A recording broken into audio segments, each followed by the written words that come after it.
Assalamualaikum warahmatullahi wabarakatuh. First of all, let me introduce myself. My name is Fatoni Adam Ilyasa, and I will present about one of the Alibaba's course, which is Mastering Alibaba Cloud ECS from Setup to Optimization for Cloud Success. Introduction. In today's digital age, efficiency in deploying and managing server infrastructure is key to an application performance success. Through the presentation, we will explore how the IaaS-based Elastic Compute Service provides flexibility, scalability, and accelerates deployment times for developers.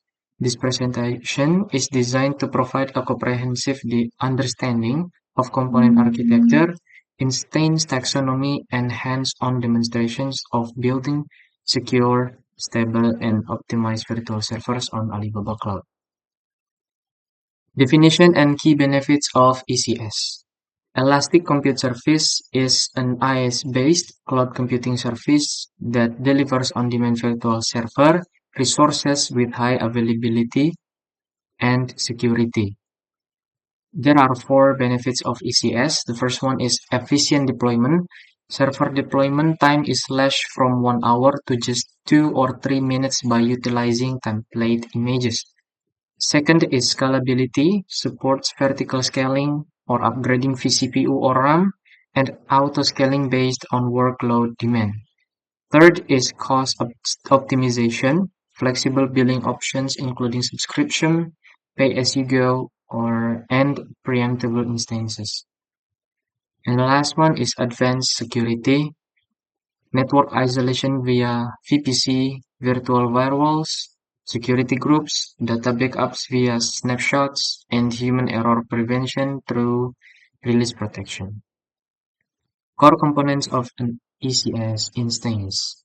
An ECS instance is a complete computing ecosystem consisting of core compute, which is vCPU, memory, instant taxonomy, and heterogeneous computing.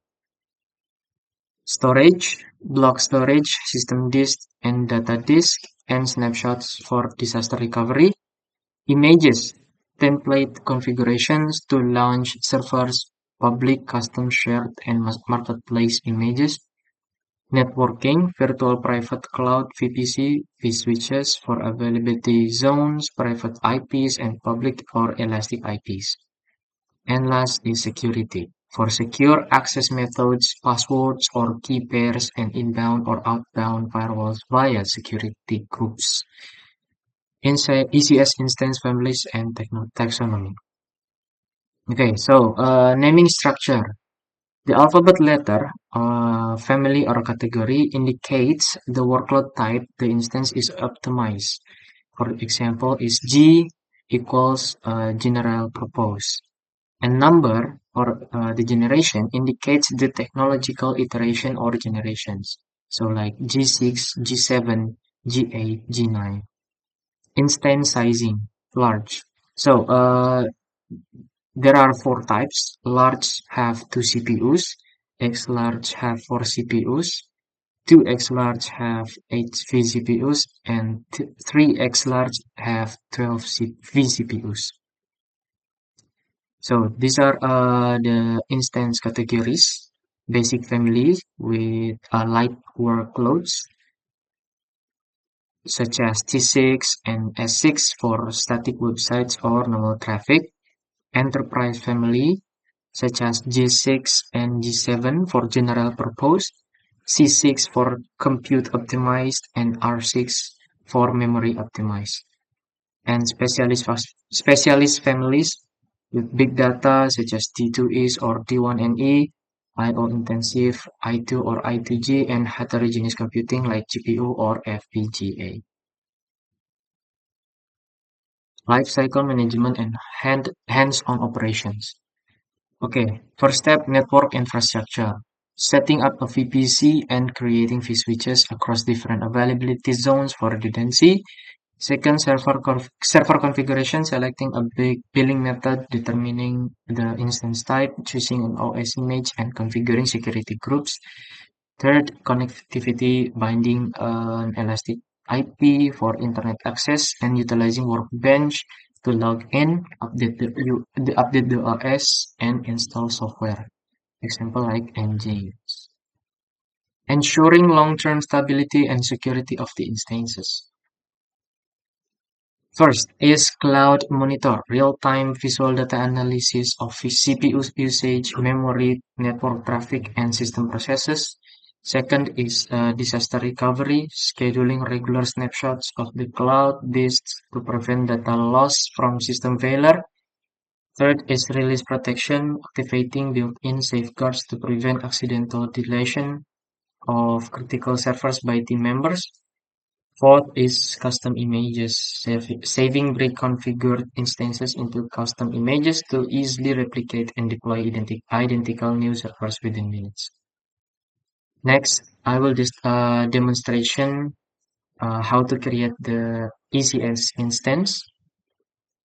Okay. Step 1 is choosing the billing method. So proceed to the basic configuration phase and then determine the server's payment structure. Subscription. There are two types. Subscription is a monthly or yearly prepaid rental system with a fixed rate. And then second is pay as you go, a flexible postpaid system charged hourly or minutely based on active server resource utilization. Step 2, region and zone selection. Specify the physical data center location where the virtual server will run, and then choose region. So in this case, we choose Indonesia or Jakarta with the default availability zone, and then selecting a local region aims to reduce latency and maximize responsiveness for users located in Indonesia. Step 3, defining the instance type. Choose the hardware architecture and compute performance tier for the virtual machine. The chosen category in this case is entry level or shared with the specific type being burst table type T5. This type is cost effective and ideal for learning, testing, or low intensity application workloads. Step 4 is operating system selection. Determine the base operating system to be installed on the virtual machine. Under the image menu, click on the public image tab.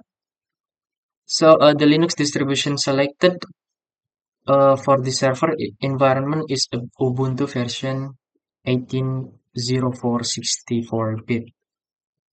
Step 5, configuring storage, system disk. Configure the storage capacity of the primary drive containing the operating system.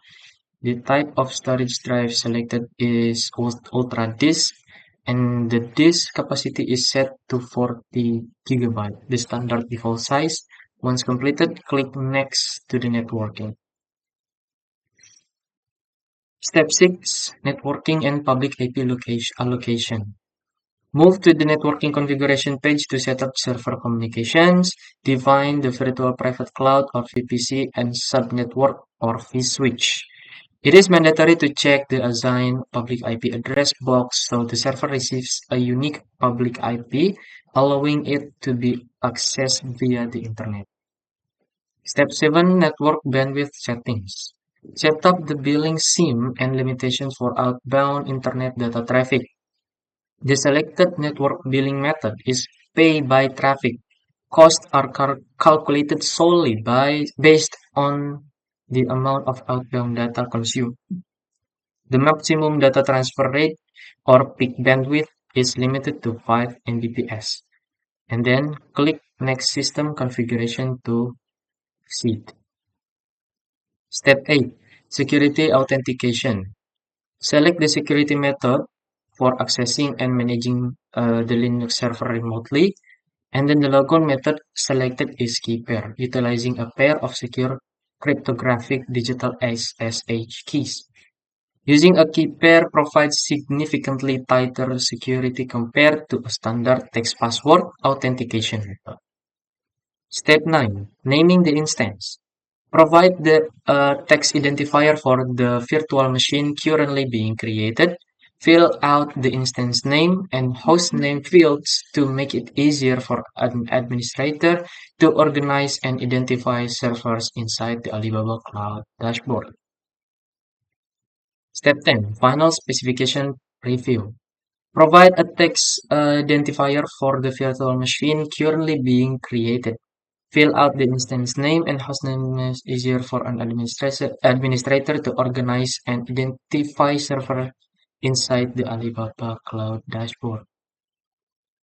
And then step 11 is order confirmation and payment. Click the create order button to convert all virtual server specifications into an official order. The system will automatically redirect the user to the Alibaba Cloud Payment Gateway page, and then click the pay button to settle the server charges so Alibaba Cloud can immediately deploy and provision the ECS instance. And that's it from me. Thank you for listening. Wassalamualaikum warahmatullahi wabarakatuh.